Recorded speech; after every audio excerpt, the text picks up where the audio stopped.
A paz do Senhor, eu sou o evangelista Erunides, coopero com a Superintendência da Escola Bíblica Dominical como secretário.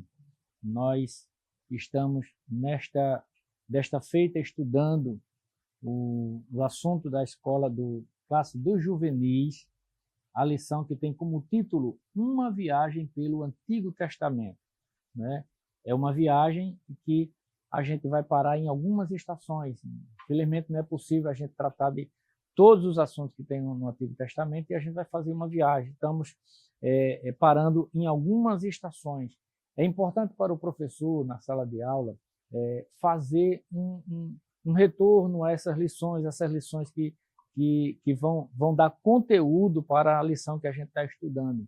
Estaremos estudando já a lição de número 9, a lição que vai ser estudada no dia 2 de março de 2025. A lição tem como título Deus levanta profetas. Então é importante que o professor faça uma recapitulação das lições anteriores que podem basilar a lição de hoje. O texto áureo, ou texto para memorizar, nós chamamos de texto áureo na classe dos adultos, está nas palavras do apóstolo Pedro, na sua segunda carta, no capítulo 1, versículo 20 e 21. É importante lembrar, não é da alçada, mas eu gosto sempre de enfatizar. Algumas pessoas dizem segunda de Pedro, primeira a João, terceira a João, segunda a Pedro, e na verdade o correto é dizer segunda de Pedro, segunda de João, terceira de João, porque foram cartas endereçadas, não foram endereçadas para essas pessoas, foram cartas escritas por Pedro, carta escrita por João. Portanto, segunda carta de Pedro, capítulo 1, versículo 20 a 21, diz assim: sabendo primeiramente isto, que nenhuma profecia da Escritura é de particular interpretação, porque a profecia nunca foi produzida por vontade de homem algum, mas os homens santos de Deus falaram inspirados pelo Espírito Santo. O comentarista da lição abaliza o tema da lição com a leitura bíblica em classe extraída do livro de Deuteronômio, capítulo 18, versículo 15 a 22, e é importante que o professor na sala de aula faça uma interação, eu sempre falo isso, uma interação com os alunos, para que todos participem da leitura bíblica em classe. Pode fazer uma leitura responsiva, como a gente faz na classe de adultos, o ministrante lê um versículo, a igreja outro versículo e assim por diante. Ou pode, cada um dos alunos vai lendo um versículo sucessivamente, ou todos vão lendo ao mesmo tempo. Mas é importante que se faça essa leitura em classe com os alunos. Eu queria ler somente os versículos 18 e o versículo 19 de Deuteronômio, que diz assim, Deuteronômio 18, versículo 18 e 19. Eis que lhes suscitarei um profeta do meio de seus irmãos, como tu, e porei as minhas palavras na sua boca, e ele lhes fará tudo o que eu lhes ordenar. E será que qualquer que não ouvir as minhas palavras, que ele falar em meu nome, eu o requererei dele. Apenas esse versículo para a gente interagir com o conteúdo da lição. Os objetivos da lição, o comentarista traçou 3: descrever o surgimento e o ofício dos profetas registrados na Bíblia, de distinguir os verdadeiros dos falsos profetas e de refletir sobre a missão dos profetas. Então, o comentarista da lição, além desses objetivos, ele dividiu a lição em 4 pontos. O primeiro fala do movimento profético, o segundo dos tipos de profeta e dos falsos profetas. O terceiro, a missão dos profetas e os falsos profetas. Então, no primeiro ponto fala do movimento profético, né? E o registro do termo profeta atribui ao ministério constante na nação de Israel. A gente percebe aqui a necessidade de um profeta. Lendo as lições anteriores, a gente vai compreender esta necessidade agora mais abrangente no caso de que houve aquela mudança aquela transição de comportamento político no povo de Israel, né? O povo de Israel passou de um momento de juízes agora para o momento monárquico. E é como se a gente estudou na lição, saindo dos juízes da teocracia para a monarquia, né? E houve uma necessidade de uma interação maior de Deus com relação ao cuidado do rei com a nação, de modo que o serviço profético ficou muito mais integrado, muito mais interessante e muito mais necessário. Não foi exatamente aí onde surgiu os profetas. O texto fala que Abraão, lá em Gênesis capítulo 20, versículo 7, Abraão é chamado de profeta, né? Alguns outros também foram chamados de profeta antes desse movimento profético acontecer, como Moisés, como Débora, como Samuel, e coadunando e fechando, né, esse movimento profético do Antigo Testamento, fechando com João Batista, chamado o último dos profetas. O serviço profético ele tinha como função de aconselhamento dos reis, né? O Davi recebeu aconselhamentos de Natã, e foi muito propício essa questão. Os tipos de profetas.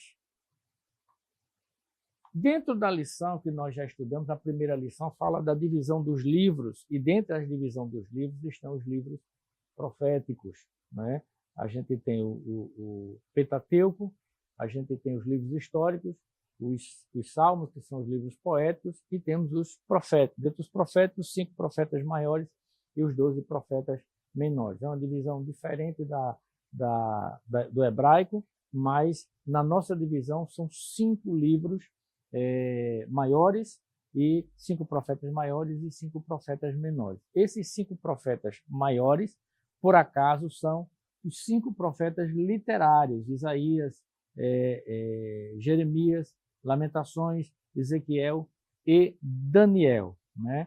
Então, nesse segundo ponto da lição, faz-se necessário que a gente trate um pouco desses profetas literários. Quem são os profetas literários? Foram aqueles profetas que escreveram as suas profecias. Algumas, não todo o bojo do livro, mas escreveram as suas profecias. Existem outros profetas de tão grande importância como os profetas literários. Dentre esses profetas, a gente vê a figura de Eliseu, de Isaías e tantos outros, que o professor na sala de aula pode aproveitar esse tempo para fazer uma enquete com os professores, para fazer um trabalho com os alunos, fazer um trabalho com os alunos, né? Elencando cada um os profetas que não são literários, para, no final, fazer uma comparação para dos alunos ver quem foi que acertou mais profetas que não são literários, né? Então, é importante que se faça esse trabalho com os alunos, né? O terceiro ponto da lição fala da missão dos profetas.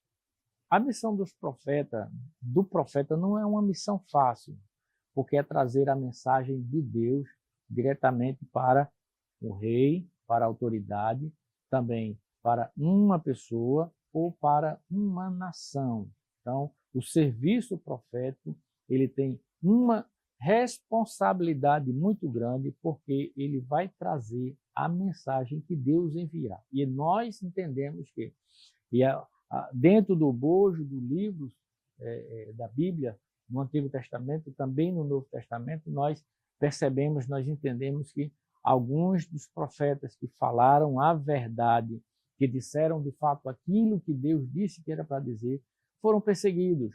Porque é muito fácil dizer, levantar a moral de alguém ou falar do ego de alguém, isso é muito bom, né? Então, a mensagem que Deus envia para o profeta, dizer à autoridade, ao rei, à nação ou ao povo, tem uma responsabilidade muito grande, porque a mensagem profética, ela pode ser uma mensagem de exortação, ela pode ser uma mensagem de ensino, ela pode ser uma mensagem de consolo, mas ela pode ser uma mensagem mais pesada, né? Então, entre os profetas, nós vimos que muitos profetas sofreram perseguições por dizerem a verdade.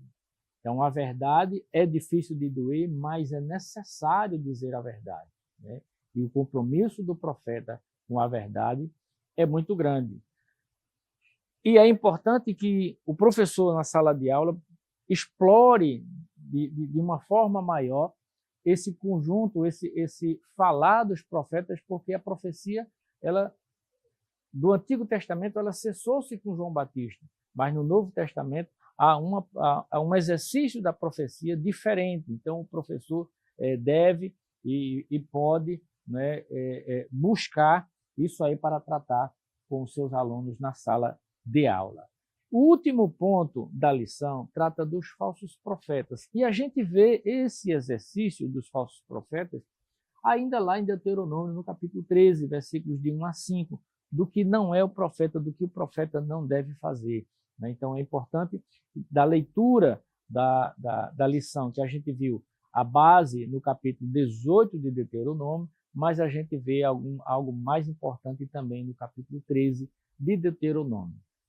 Jesus Cristo deu importância ao fato e falou deste tema quando ele diz: acautelai-vos dos falsos profetas, ou seja, é necessário tomar cuidado com aqueles que são falsos profetas. Os falsos profetas eram imorais e se popularizavam justamente por profetizarem o que o rei e o que o povo queria ou gostaria de ouvir, não é? Nós já falamos acerca desse fato. Assim prestavam um verdadeiro desserviço à população, pois confundiam e não levavam a mensagem genuína de Deus. Então, quando o profeta quer levar o ego da pessoa, ele não fala o que Deus quer falar, mas ele fala o que ele acha que deve falar, aquilo que vai levantar o ego das pessoas. E isso traz um desserviço para o indivíduo, porque Deus muitas vezes quer falar conosco, quer exortar, e o profeta tem que ter essa responsabilidade de falar aquilo que é a mensagem que Deus enviou para ele. E é necessário, lá no capítulo 13, como eu falei anteriormente, o discernimento do espírito do engano. A palavra de Deus diz que nós devemos provar se a profecia vem do Senhor. No nosso meio, nós temos o costume e temos, graças a Deus, muitos profetas no meio de nós, mas é preciso tomar cuidado com as profecias que recebemos. Muitas pessoas, infelizmente, dentro da nossa igreja, têm passado por dificuldades. Hoje, alguns ainda enfrentam dificuldades de processos que passaram por causa, ou estão passando por causa de uma profecia que foi falada em nome de Deus, não sendo de Deus, né? Então, os alertas acerca dos falsos profetas, eles funcionam até os dias de hoje. Eles seguem válidos e eficazes até os dias de hoje. Cuidado no que você está ensinando, o que você vai ensinar aos seus alunos, e é bom trazer alguns exemplos dessas profecias que nós encontramos dentro da nossa igreja, no nosso meio, as profecias que de fato aconteceram e aquelas profecias que foram fadadas ao fracasso. É muito importante. Para concluir, ser profeta é uma árdua missão, pois até hoje requer não apenas o chamado de Deus, mas também coragem para anunciar com ousadia a sua vontade. Os verdadeiros profetas falam movidos pelo Espírito Santo, que se preocupam em agradar a Deus, não aos homens. O Senhor, dono da mensagem, se encarregará do porvir, do que vai acontecer, do futuro. Portanto, o profeta genuíno não se preocupa com o status, não se preocupa com ele, ou com a rejeição, porque o status ou a rejeição são comuns a quem fala. O seu compromisso é obedecer a Deus que o chamou. Então, que Deus abençoe a cada um dos professores que, dentro desse primeiro trimestre do ano de 2025, iniciam esse processo de ensino-aprendizagem, para que Deus permaneça abençoando a sua classe, fazendo crescer para a glória do nome de Jesus. Amém? Deus abençoe. Que o conhecimento é capaz de mudar a vida de quem lê, a gente já sabe. E que livro você pode comprar em qualquer livraria. Mas nós transformamos 100% do nosso lucro em mudança de vidas, através da ação social, evangelismo e missões. Ao adquirir qualquer um de nossos produtos, seja presencial ou à distância, você está investindo em alguém.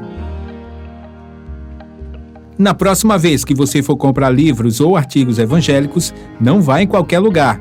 Vá na Livraria Arca Missionária. Uma nova história começa quando você compra aqui.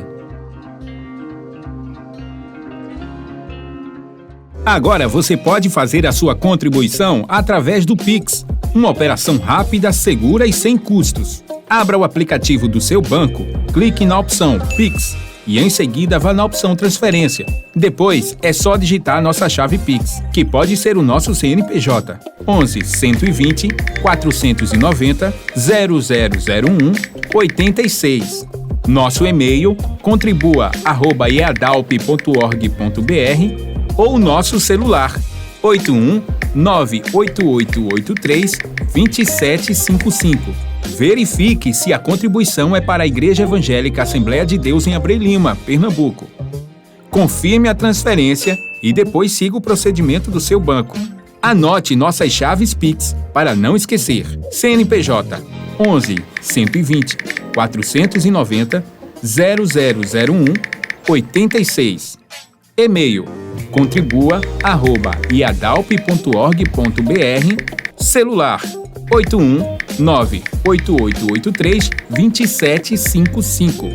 Você está contribuindo para o crescimento da obra de Deus.